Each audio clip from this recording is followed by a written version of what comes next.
Hey everybody, Scout Crafty here again. It's TGIF. Thank God it's Friday. It is Show and Tell Friday.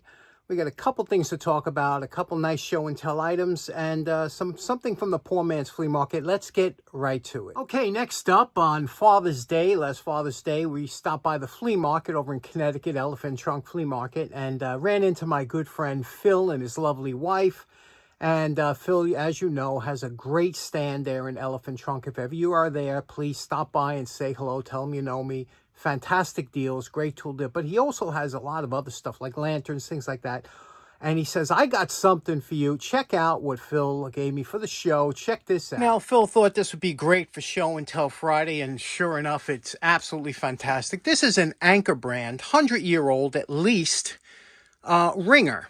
And you see here, this is a vintage model. Now, I've never honestly used one of these before, so I can tell you this is as new to me as it is to you. But you can see here how this is made and just what wonderful workmanship they put into here. And you can see here, it was warranted for 3 years, okay, for regular family use, not for commercial use. And you can see the rubber rollers it had, and it has a leaf spring here.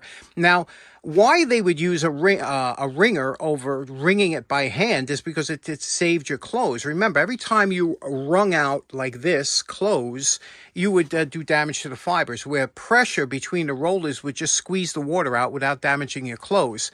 And you can see here the beautiful gearing. Look at the gearing here, and look at how these gears mesh.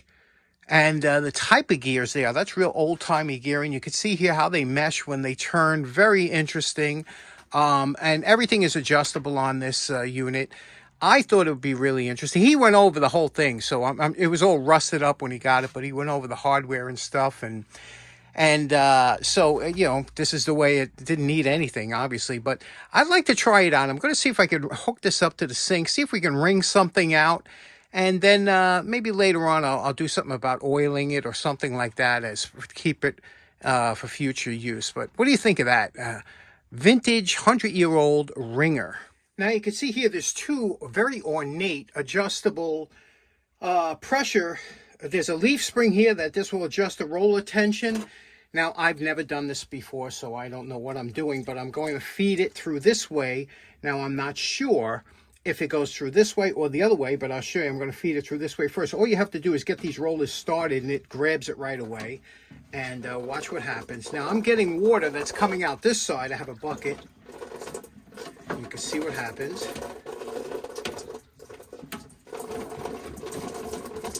Okay, now that went from a bucket of water. This is just damp. This is not wet anymore, and it just came from the bucket of water. Now I'm going to feed it through the other way, just to give you an example. Feed it this way, and again, now the water would come out the bottom here if there is any, but I'm doing it this way. I don't have the rollers adjusted super tight, but you can see here, this is now just damp. It's not wet like it was before. I can't wring any water out. Maybe if I really try, but again, I'll do it again. Saturate it. Saturate it with water. Pass it through. 100-year-old technology.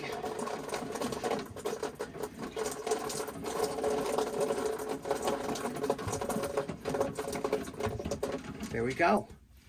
And now you could see it's damp. You could hang this on the line if you had to. Isn't that amazing? I've never used one of these. I don't know if they're supposed to really tension down. I have this quite loose on here, so I'm sure I could tension it down to make it even tighter.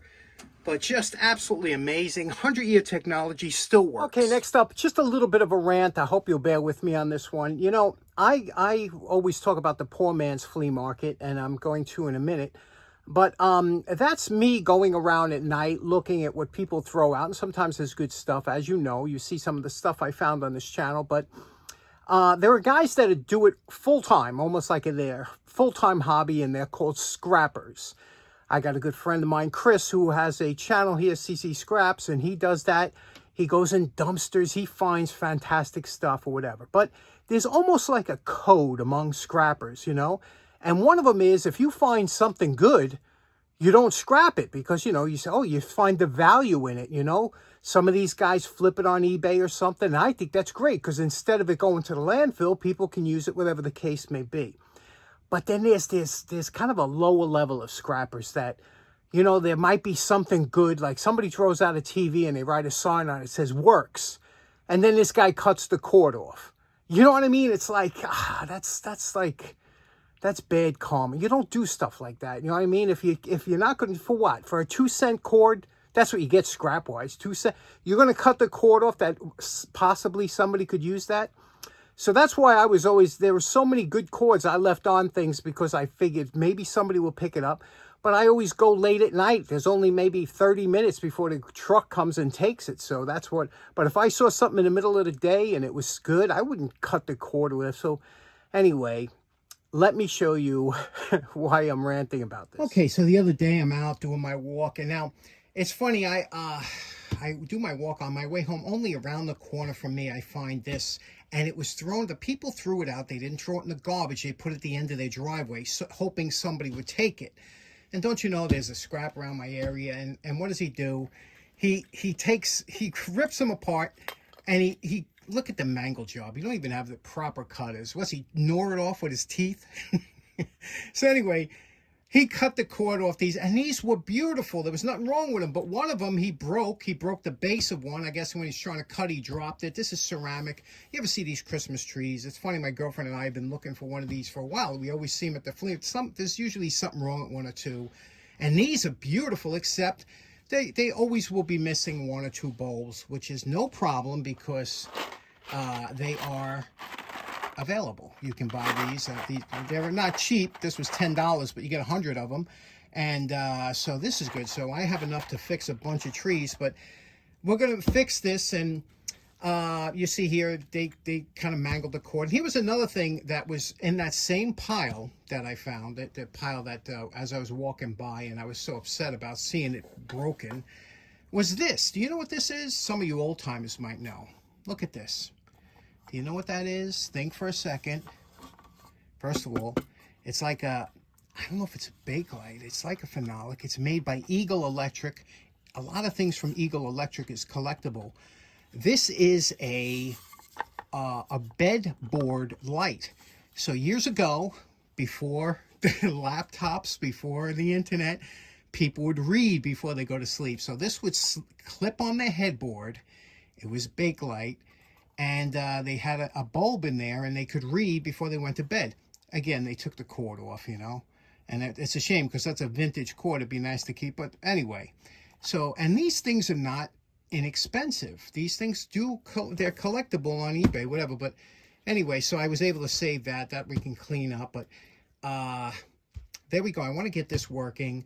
And first thing we got to do is wash them. And I'll tell you a little differences between the bulbs and the actual plastic inserts. By the way, another thing I found was this bulb. It was in one of the one of these sockets. It was in. Look at this bulb. This is a decorative bulb. You could see it's not only fluted, it has this beautiful design, but it's also like a thick glass on here. This is an incandescent bulb. They still sell these today. Let's check it on the kilowatt here. Okay, we're gonna check out we hit wattage. You can see this uses 22 watts, which is kind of hot, a lot for a small Christmas tree like that. And also, these do get a little bit warm. Even at 22 watts, it does generate, but it is a beautiful bulb. I love the bulb, and you can see I don't know if you can see the little filament dancing around in there, but what you want for this kind of Christmas tree is something, you definitely want an LED light because, they're very cool and they use hardly any electricity. Here is another one. You can see here, this one here. The filament's still intact. It's a little scratched up, but I'm sure this one here, we'll check the wattage on this one here. I'm sure this here has a lot, because whenever you see, you got to be careful. They're listed on here, it's 60 watts. That's a ton of juice to be using. Let me plug this in here. Look at that. Look how bright that is, right? And you can see it's using 54 watts, it says, right? 60 watts, that's way, way too much for any one of these trees. If you have one of these trees, do not put a big bulb like this in there. It just overheats. It'll start to deform the plastic. It gets real hot. That's no reason to have that bright of a bulb. I just want to point out the dangers, the inherent dangers. Sometimes you buy something you don't know. We don't know who wired this, if it came this way from the factory. I want you to look down here at the wiring, okay, where this wire goes into here. And I'm just moving this so you can see now. You see here, this is the 2 screws, and your line comes in here, and you see how those wires obviously are stranded wires. They're not solid core wires because they're part of a plug. But you see what happens if you don't do it correctly. You see those little strands here, and you see how close they are? You know, these strands could eventually, you can move it around, and they're only a short distance away. They could either arc or they could touch or something, and that's where you might have a problem with a fixture you don't even know. So I'll show you how we're going to do this correctly. And it's, you know, we'd replace that cord anyway once we saw that. So I'm going to show you how to do it correctly. Okay, now we wash the bulb trees in a bucket of soapy water, and then we rinse them off so they're nice and clean. They're almost dry. There's still droplets of water, but that'll dry off. Now let's get to there's 2 types of, there's a bulb that illuminates all of these little bulbs, and these little bulbs are usually made of like a plastic or lucite or something. And this little shaft, what it does is the light hits here and transmits through the shaft, creating a brighter light. This is a unusual shaft, being that it's a little bit longer. Usually they're about this long here, so I don't know which one of these had it. And a lot of times what they would do is take a small bit of Elmer's glue or something like that and put it on here. You can see a little bit of glue hanging over. And now this is the replacement bulbs we got. You could see these bulbs are just a little bit bigger. Not noticeably from 3 feet away, but definitely bigger. So what you want to do, if you run into a situation like we are now, we're going to take some of the bulbs from the bottom of the trees that are missing and move them up top, like a small bulb like this, and leave empty spots around the bottom where we'll fill in with the larger bulbs. This is a 3/16 of an inch shaft here, and for some of these it'll fit in. Like you can see there, it fits in, but this will be moving down to the bottom row all the way around and then move them up. So that's how we're going to repair that. And then we can just dab it with a bit of glue. Some of these are just placed in, and if not, you just give them a turn, they come right out. One quick tip before you glue any of these bulbs in, what you want to do is we're taking them all off from the bottom here and sticking them into the upper areas that are missing, like here and here is missing. So I'll pull this one out from here, put it there. Now, before you do any gluing, turn the tree on, because what happens is sometimes you'll see like you have a bunch of reds clumped up, or 2 or 3 oranges next to each other. You know, you want to have it where it's not so clumped up with color. So, you know, wait till you turn it on, look at it, and then switch them around. But as far as the bottom, you got a bunch of different colors here we could put in the bottom and not have to worry. If you're not going to tin the leads, you can still use this cord, but what you have to do is you have to make sure you cut it the exact length, that you don't have any overhang. You see here, and it's nice and tight. And there's 2 little grooves here cut out in the Bakelite or plastic that's meant to have the cord travel in. So you could see here that holds it down. It'll be flat from the top, but this will not go anywhere, and it's got to be very tight. Okay, now it's all rewired, and you can see here, this is what it looks like when the top is on. And again, we'll look at it when it's dark to see if there's any bulbs that have to be changed. But there we go. That one's good. Now we'll work on the other one. We have to make a base for the other one. But that's it. These ceramic, they were big in the 50s. I always loved them. Okay, there we go. That's 1 watt. That's one of those string light bulbs. And you can see you could leave that on all day, all night. You don't have to worry about heat. You don't have to worry about wattage or how much power you're using.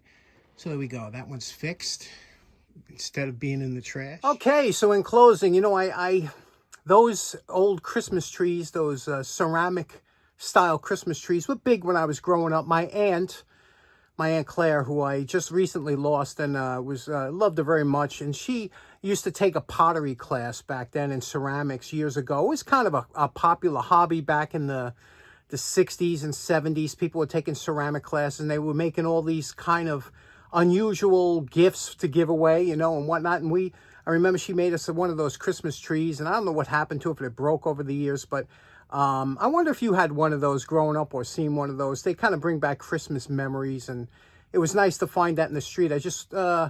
I'm glad that these weren't shattered like the other base was. And Anyway, I hope you enjoyed today's program. We'll see you again Monday. Just got back from the tool meet. Had a great time. I got some nice show and tell for Monday.